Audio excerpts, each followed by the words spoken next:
Nak, check mo nga yung schedule kung kaninong bahay tayo mamaya.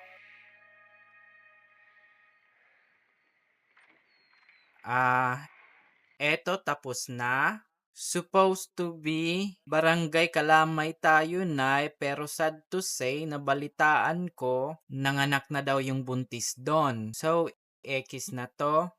Ganun ba? Sayang naman.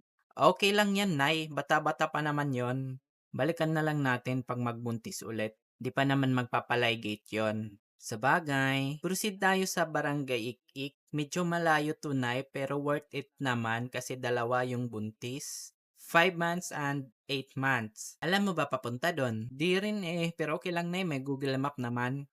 Go! Anak, kanina pa tayo pabalik-balik dito. Kaya nga, Nay. Naengkanto ata tayo, Nay.